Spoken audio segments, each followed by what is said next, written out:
नमस्ते दोस्तों। चौथे अध्याय में हमने समझा कि ज्ञान की तलवार से अपने भीतर के सबसे बड़े दुश्मन यानी संशय, डाउट का खात्मा कैसे करना है। लेकिन आज हम गीता के एक ऐसे मोड़ पर खड़े हैं जहां हर आधुनिक इंसान की सबसे बड़ी कशमकश और उलझन का जवाब मिलने वाला है। इस अध्याय का नाम है कर्म संन्यास योग। क्या कभी आपके साथ ऐसा हुआ है कि ऑफिस के काम का स्ट्रेस, बिजनेस का घाटा या परिवार की जिम्मेदारियों से परेशान होकर आपका मन किया हो कि सब कुछ छोड़ छाड़ कर कहीं दूर पहाड़ों पर चले जाएं, फोन बंद कर दें, दुनिया से नाता तोड़ लें, तो शायद सुकून मिल जाएगा। कुरुक्षेत्र के मैदान में गांडीवधारी अर्जुन की भी आज यही हालत है। वो पूरी तरह कंफ्यूज्ड है। एक तरफ श्री कृष्ण उसे कहते हैं कि ज्ञान में स्थित होकर सब कुछ परमात्मा को सौंप दो, और दूसरी तरफ कहते हैं कि उठो और ये घोर युद्ध लड़ो। अर्जुन सोच में पड़ गया कि जब सब कुछ छोड़ना ही ज्ञान है, तो फिर इस खून खराबे वाले युद्ध में कूदना क्यों जरूरी है? क्या भाग जाना ही संन्यास है, या टिके रहना असली योग है? वीडियो के एक एक शब्द को बहुत ध्यान से सुनिएगा, क्योंकि आज आपकी जिंदगी की भागदौड़ का सबसे बड़ा सच सामने आने वाला है। 2, अर्जुन का यक्ष प्रश्न, त्याग बड़ा है या कर्म? अध्याय के बिल्कुल प्रारंभ में अर्जुन अपने हाथ जोड़कर अपने सखा और जगत गुरु श्री कृष्ण के सामने अपनी सबसे बड़ी मानसिक उलझन को रखता है। संन्यासं कर्मणा कृष्ण पुनर्योगं च शंससि यच्छरे ऐत्योरेक तन्मे ब्रूहि सुनिश्चितम। एक श्लोक का प्रामाणिक संदर्भ। अर्जुन भगवान श्री कृष्ण से दो अलग अलग दिखने वाले रास्तों, कर्म का पूरी तरह त्याग या कर्म को करते रहना में से किसी एक सीधे और सर्वश्रेष्ठ मार्ग को चुनने की विनती करता है। विस्तृत व्याख्या। अर्जुन ने अत्यंत व्याकुल होकर पूछा, हे कृष्ण, आप मुझे कभी तो कर्मों का संन्यास करने की यानी ज्ञान मार्ग पर चलकर सब कुछ त्यागने की सलाह देते हैं, और फिर अगले ही पल आप मुझे निष्काम कर्मयोग यानी बिना फल की इच्छा के कर्तव्य निभाने की आज्ञा देते हैं।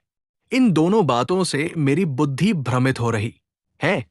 कृपा करके मुझे साफ साफ और निश्चित करके बताइए कि इन दोनों रास्तों में से कौन सा एक रास्ता मेरे लिए परम कल्याणकारी और सबसे श्रेष्ठ है। आज के समय में हम भी यही सोचते हैं कि आध्यात्मिक होने का मतलब है संसार से दूर हो जाना, जबकि संसार में रहने का मतलब है सिर्फ तनाव झेलना।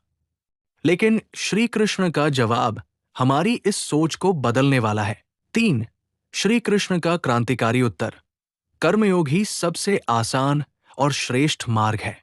अर्जुन के इस सीधे सवाल पर परमात्मा मुस्कुराते हैं और दोनों मार्गों की वास्तविकता का अनावरण करते हैं। संन्यासः कर्मयोगश्च निःश्रेयस्करावुभौ तयोस्तु कर्म संन्यासात् कर्मयोगो विशिष्यते। 2, श्लोक का प्रामाणिक संदर्भ। भगवान श्री कृष्ण द्वारा संन्यास और कर्मयोग दोनों का अंतिम लक्ष्य एक बताते हुए व्यावहारिक जीवन में कर्मयोग को श्रेष्ठ घोषित करना। विस्तृत व्याख्या।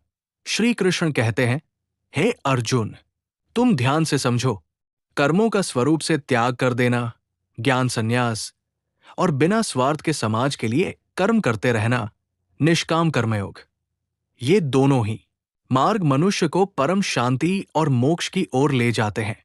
दोनों की मंजिल एक ही है।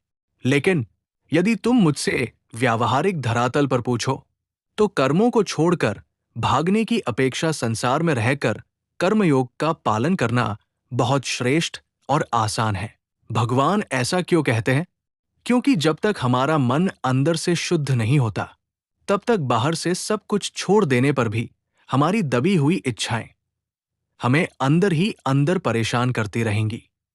इसलिए काम करते हुए मन को साफ करना ज्यादा सुरक्षित और सही रास्ता है। 4, कपड़ों में नहीं, मन में होता है संन्यास, असली सन्यासी का सच।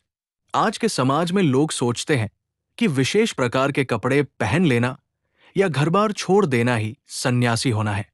श्री कृष्ण यहां इस परिभाषा को पूरी तरह से बदल देते हैं और एक नया पैमाना देते हैं।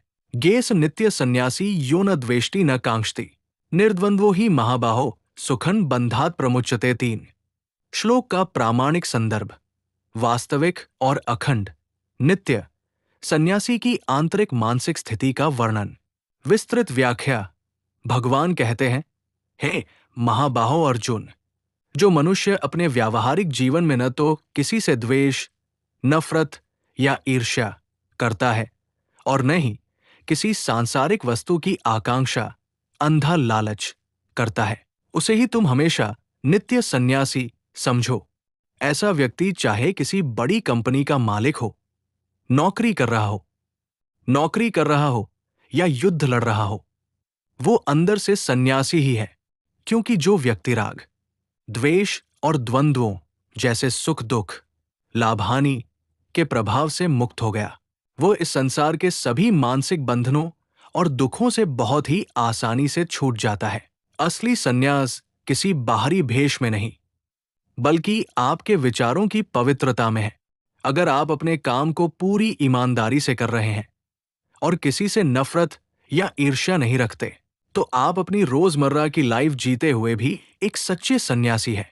5. सांख्य और योग अलग नहीं है। अज्ञानियों का भ्रम। भगवान उन लोगों को सीधा जवाब देते हैं जो अलग अलग आध्यात्मिक विचारधाराओं या रास्तों को लेकर आपस में बहस करते रहते हैं। सांख्य योगो पृथक बालाय प्रवदंती न पंडिताय एकम्प्यास्थित सम्यगुभ्योर्विन्दते फलम 4। श्लोक का प्रामाणिक संदर्भ ज्ञान मार्ग, सांख्य और कर्म मार्ग, योग को एक ही सिक्के के दो पहलू मानने का सिद्धांत। विस्तृत व्याख्या। श्री कृष्ण कहते हैं, हे अर्जुन, जो कम समझ वाले या बालक बुद्धि के लोग होते हैं, वही ज्ञानयोग और कर्मयोग को अलग अलग मानते हैं। जो पूर्ण ज्ञानी और तत्वदर्शी पुरुष होते हैं, वे ऐसा भेद कभी नहीं करते, क्योंकि इन दोनों में से किसी भी एक मार्ग पर पूरी निष्ठा से चलने वाला मनुष्य दोनों का एक ही फल यानी परम आनंद और मोक्ष प्राप्त कर लेता है। यत्सांख्य प्राप्यते स्थान तद्यो गैरपी गम्यते एक सांख्य च योग च ये पश्यति स पश्यति 5। विस्तृत व्याख्या। ज्ञानयोगियों द्वारा विचार और विवेक से जो परम पद प्राप्त किया जाता है, कर्मयोगियों द्वारा निस्वार्थ सेवा और कर्तव्य से भी वही स्थान प्राप्त किया जाता है। इसलिए जो मनुष्य ज्ञान मार्ग और कर्म मार्ग को परिणाम में एक समान देखता है, वही वास्तव में सत्य को देखता है। बाकी सब केवल भ्रम में जी रहे हैं। 6. कर्म के बिना सन्यास केवल एक दिखावा है।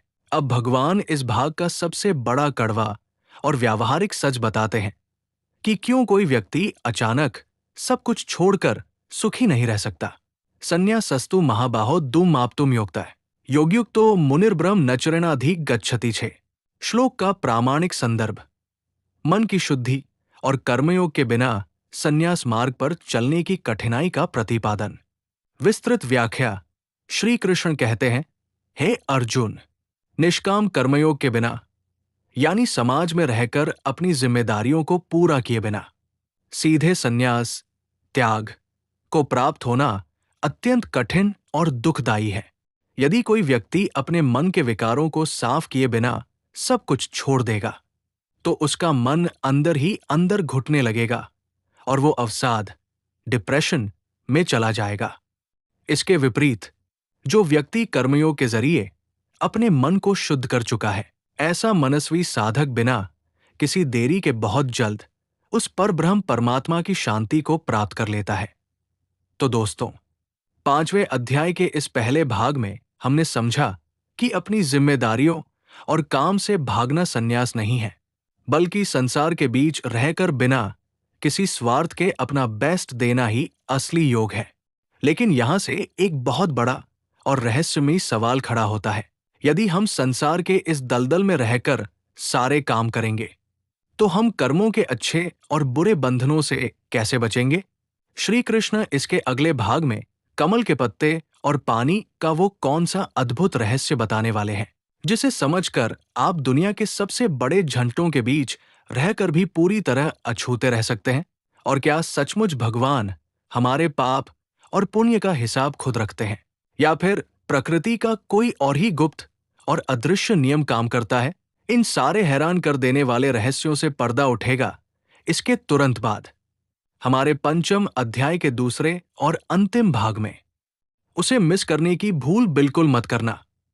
अगर आपको ये भाग आपकी लाइफ की उलझनों को सुलझाने वाला लगा हो, तो वीडियो को अभी लाइक करें, अपने कम से कम 3 खास दोस्तों के साथ इसे शेयर करें और चैनल को सब्सक्राइब करके बेल आइकॉन दबाना बिल्कुल न भूलें।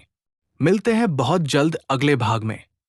तब तक के लिए जय श्री कृष्ण।